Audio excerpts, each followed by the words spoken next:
Hey, what is up everyone? Welcome back to another review. Today I'm taking a look at something a little bit on the interesting side because this isn't your usual Master Grade release. This right here, this is the Mission Pack E-Type and S-Type for Gundam F90. So this is the first two of what's going to be 26 mission packs, that is A through Z for the F90. Once again, this Gundam right here is a P-Bandai exclusive, but if you do want to win one, Mecha, Gaikotsu and Bai are having a giveaway, this guy right here, so I'll throw a link down there as well as a card up there right now to the video for that giveaway. So get in and win. But anyway, let's continue. So that right there is the entire contents of the box. Obviously the Gundam F90 does not come with this, but this right here, the smaller segment of stuff here, that is the E-Pack, and this larger segment of cooler looking stuff is the S-Pack. So let's take a look at this one first because it just looks rad. So before we actually get onto all that stuff, I will mention once again the Gundam F90 is an absolutely awesome gold tier Master Grade. I really love this thing right here. However, so far I'm not digging the weapon packs as much. The main reason for this is a small kit, a small pack of weapons, and look at this monster sheet of stickers. That is awful. There's so much red on this, I don't get why they didn't actually do a red runner. This is pretty damn bad. Look at all of that red. The metallic blue I can forgive to some degree because there is no real way to do that with plastic without coating it, but that red, unforgivable. But besides that, we do also get a very nice sheet of decals. There's a lot on here, and we've got those larger ones up top for the S-Type and E-Type. So they look pretty cool. So the Gundam F90 here has a multitude of hard points underneath, a bunch of different segments all over its body. So we've got some up here on the shoulders, as well as around here on the front skirt. Some right here on the back of the arms, just pops off like so. There we go. As well as some down here on the sides of the leg. The last one then is just tucked away here on the back of the backpack. So essentially this is where all those additional packs attach. So let's get Pack S stuck on here. So the first weapon we have in here is this right here. This is the Quadruple beam cannon, and it's pretty obvious as to why. So it's also got a twin missile launcher back here, and that is one of the first things that should be in red. To attach it, this little segment here opens up, and then that just pops onto the rear of the arm by pushing the arm in all the way, then connecting it on like so, and slapping that little piece closed. So that right there looks pretty cool. Somehow when revealing those hard points, I totally forgot the ones that are on the side skirt. So there's one, and there is the other. And then this little section right here, which is the generator for the quad beam cannon, attaches onto the side skirt just like that. So this here contains a wire coated with the usual varnish tube. That looks pretty cool and is posable. So there is one. Let's put on the second one. Once again, that just punches all the way in, connects onto the back of the arm, shuts like so, and the generator attaches on tightly to the side skirt. So next up then we've got this pair of support legs. So this supports it when it's on the ground. These don't actually extend out. We've got separate parts for when these are extended, so you just swap it out for that gray segment in there. These can pivot like so,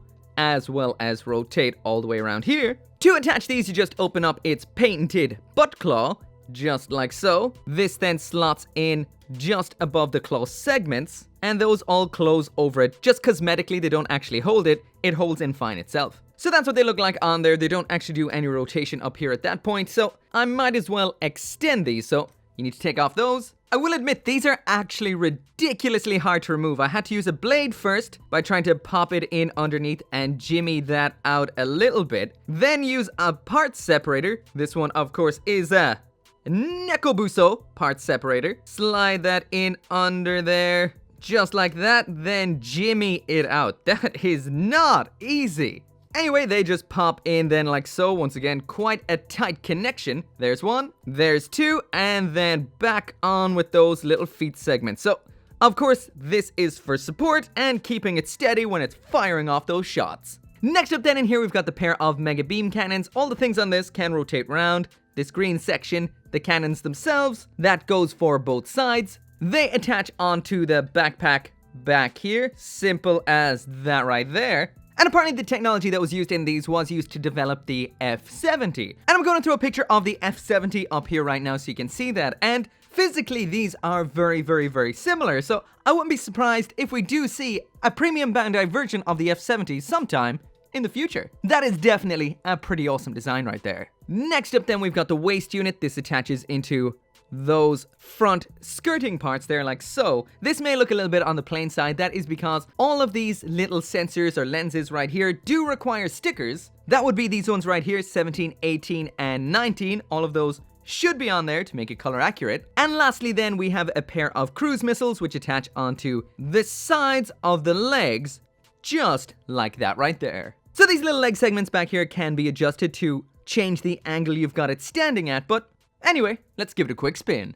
So there is a quick spin of the Master Grade F90 with that S-type mission pack attached. This one I really do like. This one looks like it means absolute business. So once again, this is not as color accurate as it should be. I will pop up a picture of what it should look like up there right now so you can see the kind of difference between the two. All in all, I'd prefer to not go with the stickers than stick them on there. I think it would cheapen it quite a bit. But without them, it still looks quite good. I have to admit, this does look like a powerful little pack right here. I'm definitely digging the pair of Mega Beam Cannons with the Quadruple Beam Cannons. This definitely looks like it's going to lay down some heavy support fire. Pretty damn awesome. So now we're going to be moving on to the E-Packs, that stands for Electronic Warfare Equipment. First off, we've got these shoulder segments which attach onto the hard points on the shoulder. These are somewhat reminiscent of the shoulders on the Gundam F91. We've got a big old radome that attaches onto the backpack, just like so. We've got this butt flap extender, fairly similar. Well, the central segment here is fairly similar to what we saw on the other packs.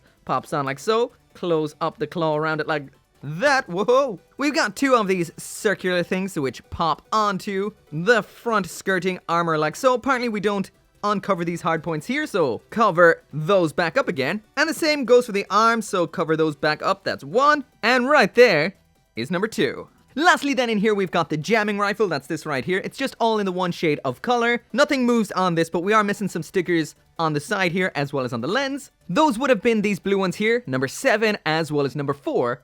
All of which reflective blue. Of course, this kit has swappable fingers, so it just attaches into the fingers, then pops in, simple as that. So as for the articulation on these new parts, this whole section has 1, 2, 3 different points of articulation there, so you can bring that all the way up and to the front like so if you want to. So a lot going on back there. These sections here on the back, those can swing up and down like this. So right there is a full spin of that Electronic Warfare pack. I will mention that this is definitely a little bit more plain than the other pack, the support pack. The support pack is definitely all guns and all awesome, whereas this is a little bit more low-key. The colors definitely match the mobile suit a little better than the colors on the other variant, but all in all, this is still pretty cool. I will mention that the jamming rifle is a little bit on the heavy side, so that may fall out of the hand every now and then. It's not so bad, and the articulation on the radome round back is absolutely awesome. All in all though, it's pretty cool. So anyway, that right there is it for the review. For me, the Gundam F90, the Master Grade Gundam F90 is a must-buy kit. It's so cool, so solid, so awesome. But as for this weapon pack, I would say this isn't necessarily up to the same level of quality. It's still quite good, but the color separation, the color accuracy is not great.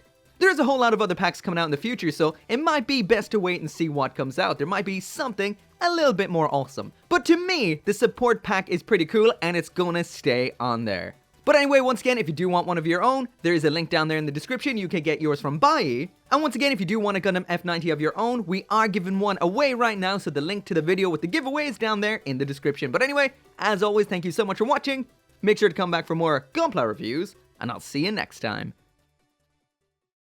Once again, this video right here would not be possible without all of you guys who watch my videos, including those of you who support me on the channel memberships, such as Craig Jerry and NQG420, and over on Patreon, like Kaiser721, Forged Horizons, Vex, Bullwig, Tyler Sanders, and Frank04484. So thanks to each and every one of you guys.